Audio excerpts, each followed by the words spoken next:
آج ہم بات کریں گے ایک ایسی شخصیت کی جنہوں نے اپنی پوری زندگی انسانیت کی خدمت کے لیے وقف کر دی۔ وہ ایک ایسی مثال ہیں جو پوری دنیا کے لیے مشعل راہ ہے۔ جی ہاں، یہ کہانی ہے عبدالستار ایدھی کی۔ یہ جو کال آپ دیکھ رہے ہیں نا، کوئی مذہب انسانیت سے بالاتر نہیں۔ یہ صرف الفاظ نہیں، یہ خود ایدھی صاحب کی پوری زندگی کا نچوڑ ہے۔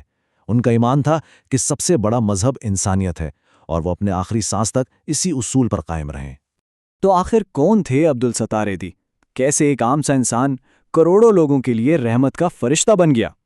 چلیں اس کہانی کو شروع سے شروع کرتے ہیں اور اس عظیم شخصیت کے پیچھے چھپے انسان کو جانتے ہیں۔ یہ جو پوری کہانی ہم آپ کو سنا رہے ہیں، یہ اصل ماخذ سے لی گئی ہے۔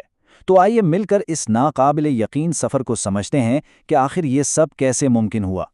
یہاں ایک بہت ہی دلچسپ بات سامنے آتی ہے۔ ایک طرف تو ایدھی صاحب کی اپنی زندگی دیکھیں، کتنی سادہ، صرف 2 جوڑے کپڑے اور ایک چھوٹا سا 2 کمروں کا فلیٹ، اور دوسری طرف ان کا کام، پاکستان کا سب سے بڑا فلاحی نیٹ ورک، دنیا کی سب سے بڑی ایمبولنس سروس۔ یہ تضاد ہی ہمیں بتاتا ہے کہ بڑے کام کرنے کے لیے ذاتی دکھاوے کی کوئی ضرورت نہیں ہوتی۔ اچھا، یہ جذبہ، یہ ہمدردی، یہ آئی کہاں سے؟ اس کی جڑیں کہاں ہیں؟ اس کے لیے ہمیں ان کے بچپن میں جھانکنا ہوگا، جہاں ایک ماں کی تربیت نے ان کی زندگی کی سمت ہی بدل دی۔ ان کی والدہ انہیں روز 2 پیسے دیتی تھی، لیکن اس میں ایک شرط تھی: 1 پیسہ تمہارا اپنی ضرورت کے لیے، اور دوسرا پیسہ کسی اور ضرورت مند کے لیے۔ ذرا سوچیں، بچپن سے ہی یہ سبق، روزانہ، اور بس بچپن کی یہی چھوٹی سی عادت، یہی روز کی مشق ان کی پوری زندگی کی بنیاد بن گئی۔ دوسروں کا درد محسوس کرنا اور دینے میں خوشی ڈھونڈنا، یہی تو ان کے مشن کی اصل طاقت تھی۔ تو اسی بنیاد پر، اسی ہمدردی کے جذبے کو لے کر وہ آگے بڑھے۔ سوال یہ ہے کہ انہوں نے اپنے ذاتی فلسفے کو اتنی بڑی ملک گیر تنظیم میں کیسے بدلا؟ کیسے ایک اکیلے انسان نے یہ سب کر دکھایا؟ یہ ٹائم لائن دیکھیں، 1928 میں ہندوستان میں پیدا ہوئے، پھر 1951 میں کراچی میں ایک چھوٹی سی مفت ڈسپنسری کھولی، اور پھر 1957 میں اپنی پہلی ایمبولنس خریدی، وہ بھی ایک پرانی سی وین جسے وہ خود چلاتے تھے۔ اور دیکھتے ہی دیکھتے 1986 میں انہیں عوامی خدمت کے لیے ریمن میگسیسے ایوارڈ ملا، جسے ایشیا کا نوبل انعام بھی کہا جاتا ہے۔ 1800 سے زیادہ! ذرا سوچیں اس نمبر کے بارے میں۔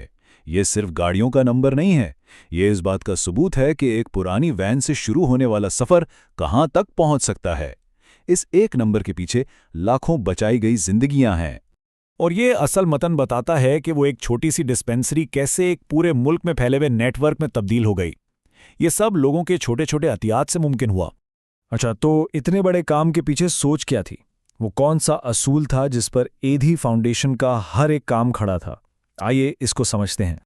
ان کا فلسفہ بہت سادہ تھا۔